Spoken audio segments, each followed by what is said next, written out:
Hello and welcome once again to Benamet Blogs. TJ Gonan reads his blogs. This one's from August in 2016. It's called The Sun, the Moon, and the Old New Gods of the Ancient Middle East. The ancient Egyptians believed the sun to be a god called Aten or Atum. In fact, many ancient peoples apparently believed either that the sun was some kind of god or that a god resided inside the sun. Much later, the Roman Emperor Constantine worshipped Sol Invictus, the conquering sun, and it wasn't a huge leap for him to replace this deity with his version of an anti-Semitic Christianity. This was a massively organized operation overseen by Eusebius and detailed in his book. That is the Book of Eusebius.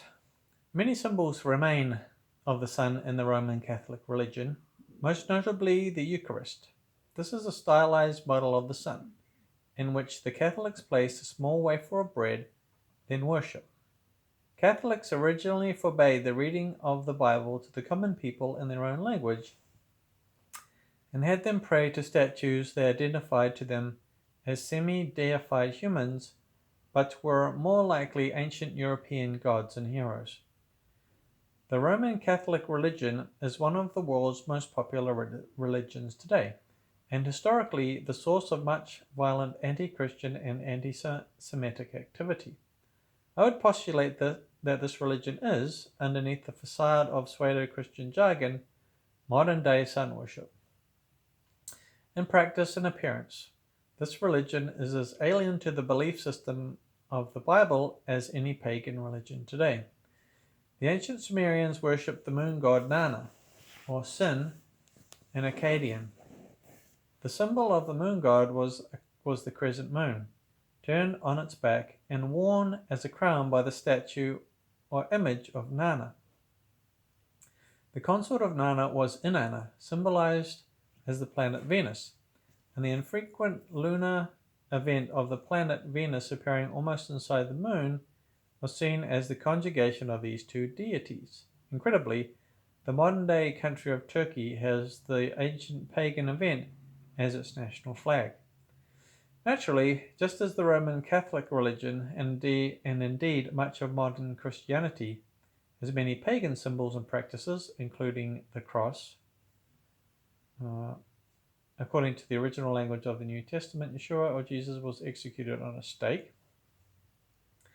So too does Islam have much of the ancient religions of the Middle Eastern regions carried forward in its traditions. This includes the Islamic marriage rite of the king and the queen, being a carryover of the symbolic conjugation of Inanna and the shepherd god Dumuzi. But could one go so far as to say that Allah was once a pagan deity? Certainly the ancient Egyptian god Aten was for a short time converted to the only and sole God. Could this have happened in Islam? Well, the crescent moon is a symbol of Islam, and I am sure that this is one of those carryovers. Hubal, the primary god of the pre-Islamic Meccans, may have been a moon god. Even today, Muslims eat only meat that has been killed facing the Kibbeh structure in Mecca, wherein Hubal and the other statues of the gods were kept. Killing an animal facing the statue of a deity was an important part of ancient pagan religions and meant that the animal had been sacrificed to the deity. In fact, Christians are forbidden to eat meat sacrificed to gods in the Brit Hadesha, or New Testament.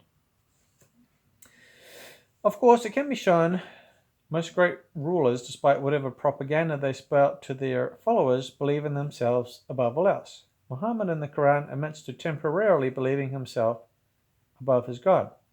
His message of this one God was rejected at first by the Meccans, and when he returned from the mountain, the story goes that he compromised by allowing the Meccans to keep only one God and get rid of all the rest, thus elevating their principal deity above the others in more traditional style of ancient religions to be the one and only deity, as opposed to the Bible concept of one God above all time and space. This is, of course, speculation on my part and denied by Islamic scholars in general. But if this is so, why the crescent moon symbol? Clearly, religions and belief in general can be shown to evolve over time, to adapt to the era and beliefs they find themselves surrounded by, and I would postulate that this is the case in Islam as well. The most convincing evidence for me, however, is that in the ancient Hebrew Tanakh, the word Allah is a derogatory one, a fate common to many gods of the peoples surrounding the ancient Israelites. And if that were not enough to infuriate modern day Islamists, who can be somewhat intolerant at times, Muhammad has also based his proof of his prophethood on the absence of Israel as a nation in their traditional homeland, thus ensuring that Muslims are now fated to contend with modern day Israelites just as their pagan spiritual ancestors did long ago.